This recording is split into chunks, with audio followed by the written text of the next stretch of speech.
Flight میں آپ کو بیٹھنا ہے تو ایسی صورت میں کبھی کبھی حج کے ایام میں وہاں جو فلائٹیں پوری دنیا سے آتی ہے تو فلائٹ کا اکثر شیڈول جو ہے وہ کم زیادہ ہوتا رہتا ہے، یعنی لیٹ ہوتے رہتی ہے، اکثر فلائٹیں لیٹ ہوتی رہتی ہے. تو ایسی صورت میں آپ احرام کی نیت کرنے میں جلدی نہ کریں، بلکہ آپ یہ کریں کہ ایئرپورٹ پر آپ 2 رکعت نفل احرام کی نیت سے نماز پڑھ لیں. پہلی رکعت میں قل یا ایھا الکافرون اور دوسری میں قل ھو اللہ، یہ پڑھ لیں، دعا بھی کر لیں.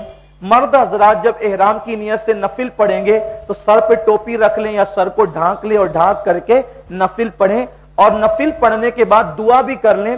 لیکن اب بھی وہ احرام کی نیت نہ کریں. کیوں نہ کریں؟ اس لیے کہ اگر فلائٹ لیٹ ہو گئی تو اتنی دیر تک آپ پہ احرام کی پابندیاں رہے گی، آپ مشقت میں پڑ سکتے ہیں.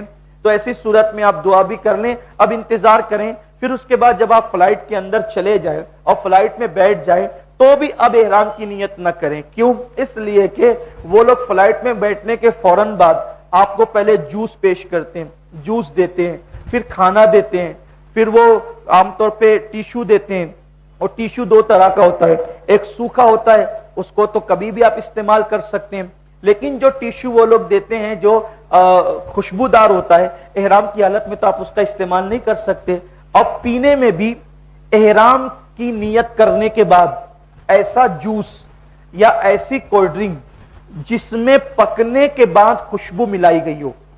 ایک تو وہ ہے کہ خوشبو ملا کر پکایا گیا ہو، خوشبو ملا کر پکایا گیا ہو تو اس کو کھا پی سکتے ہیں، لیکن پکنے کے بعد جس میں خوشبو ڈالی جاتی ہے اس کو آپ نہیں پی سکتے، علماء منع کرتے ہیں.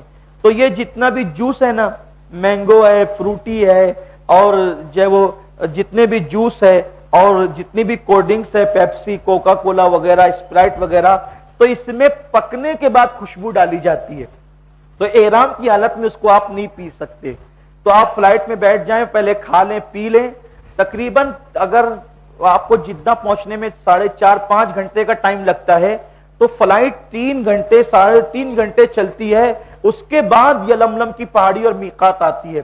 تو ہم اگر 1 گھنٹے میں کھانا پینا ہمارا سب نپٹ جاتا ہے، کھانے پینے کے بعد جب آپ کھانے سے فارغ ہو جائیں تو اب آپ عمرہ کی احرام کی نیت کریں. نیت کس طریقے سے کریں گے؟ اللہم انی ارید العمرۃ فیسرھا لی وتقبلھا منی. یہ عربی میں ہے. اگر آپ کو عربی نہیں آتی تو عربی میں نیت کرنا کوئی فرض واجب نہیں ہے، آپ اس کو اردو میں نیت کر لیں. اللہ میں نے نیت کی عمرہ کی اور تیرے لیے تو اس کو میرے لیے آسان فرما اور میری طرف سے قبول فرما. یہ آپ کہہ لیں. اگر آپ یہ نہیں کہہ سکتے تو بھی کوئی حرج نہیں ہے، آپ صرف اپنے دل کے اندر اتنا ارادہ کر لیں کہ اللہ میں تیرے لیے عمرہ کی نیت کر رہا ہوں، اس کو قبول کر اور آسان کر. اتنا تو ہم دل میں سوچ سکتے ہیں نا، اتنا نہیں سوچ سکتے تو پھر کیا ہے. اور نیت جو ہے وہ دل کے ارادے کا نام ہے. تو 3 چیزیں ہو گئی. عربی میں نیت کریں افضل ہے، نہیں کر سکتے تو اردو میں کریں، اردو میں بھی نہیں کر سکتے تو دل میں ایک سوچ لیں اللہ میں تیرے لیے عمرہ کی نیت کرتا ہوں، اور پھر احرام کی نیت سے آپ لبیک پڑھیں.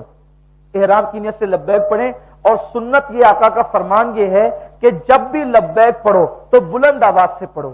لوگ لبیک پڑھنے میں شرماتے ہیں، جب بھی لبیک پڑھو بلند آواز سے پڑھو. آقا علیہ السلام فرماتے ہیں جہاں جہاں تک تمہارے لبیک کی آواز پہنچتی ہے وہ ساری چیزیں مل کر تمہارے ساتھ لبیک پڑھتی ہے، اور ان سب کا ثواب اللہ تمہیں عطا فرماتا ہے، اور قیامت کے دن وہ چیزیں سب تمہارے حوالے سے گواہی دیں گی. تو آپ نے جیسی نیت کی احرام کی، عمرہ کی نیت کی، ویسی آپ احرام کی نیت سے لبیک پڑھیں گے. لبیک اللہم لبیک. آپ سب میرے ساتھ مل کر پڑھیں گے، زور سے پڑھیں گے تاکہ آپ کو یاد ہو جائے. خواتین بھی پڑھیں اپنی آواز میں.